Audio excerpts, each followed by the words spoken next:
Hey guys, it's Matt and Kat. Welcome back to our channel. Today we put together 10 tips on how to buy a house as millennials. Closed doors, I'm a fool for your love.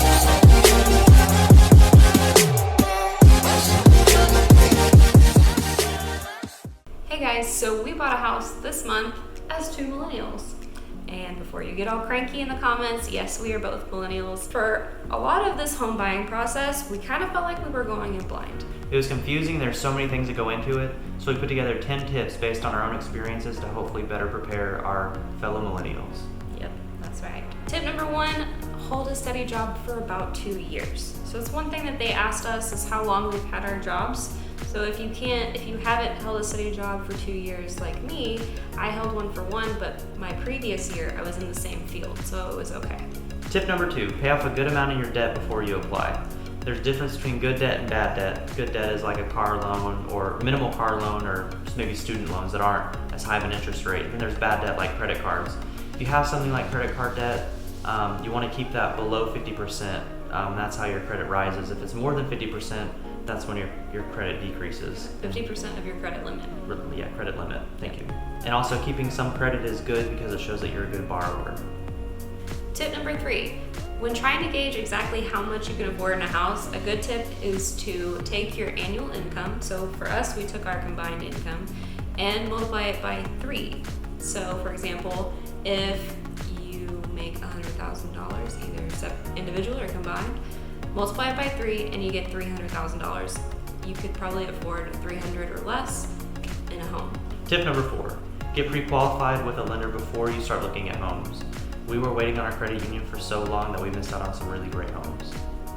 Tip number 5, try not to be so emotional about all the homes that you're looking at. It's really easy to come inside and try to picture where your couch is gonna go, where your Christmas tree is gonna go, but try to be patient, try to play it by the books, because the right one is out there for you. For example, like Matthew was talking about, we had an issue with our credit union and we were waiting to get pre-qualified, and we were in love with a home just down the street. So we're waiting to get pre-qualified for that house, and somebody else got it. So because we were patient though, we were not emotional about it, a house just down the street, the one that we're in now, opened up.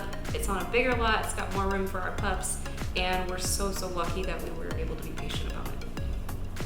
Tip number 6, watch mortgage rates because they fluctuate daily. We waited to lock in our mortgage rate because we knew that they were steadily dropping at the time we were purchasing our house, and it ended up saving us 0.3%, which is a big chunk of change in the lifetime of our loan.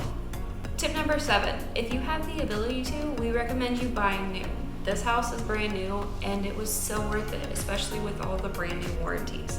A lot of people don't really agree with this here, but it was so much easier. We weren't dealing with a seller who was a human. It was somebody who was a builder. They had a lot more wiggle room with the price to try to negotiate with us. So we were able to negotiate the builder covering all of our closing costs. So that was easily well worth it. Oh yeah. Tip number 8, if you want or need flood insurance, you need to do it before you close on the house, because after you close, there's a 30-day grace period before you can apply for flood insurance and get it and make it active. Another thing that you probably should do is look at the appraisal, because sometimes they'll tell you if you're in a floodplain or if you need flood insurance. There's also different maps possibly in your county, like flood maps. I know there was one during Harvey and the tax day floods that we had in Houston that are very handy, and it showed what flooded and what didn't. And the last tip on that is drive around if it's safe to do so. While it's raining in the neighborhood you're looking in or even the area, and see what, how water collects and where it drains to, and just, you don't want to be blindsided by that. Tip number 9, you don't have to put down 20% on a house. We didn't, and it's, again, a very unpopular opinion. A lot of older people will tell you have to put down 20%. If you get an FHA loan instead of a conventional loan, you can put down a minimum of 3.5%, which isn't as much. The only negative part to that is an FHA is going to have a naturally higher interest rate, so you will be paying off more for the lifetime of the loan. So in our case, we're probably going to refinance to a conventional loan later down the line, but it ended up saving us money up front. And lastly, tip number 10, don't buy anything in escrow. We've heard horror stories from our realtor that she had a client, they're buying a couch for their new home that they were about to close on in a couple of weeks. They put it in storage and all of a sudden their loan fell through. And the reason was because they made a big purchase and there was money going in and out that they didn't want going in and out, and it just made their loan fall through. So just be very careful with what you're buying while you're in escrow.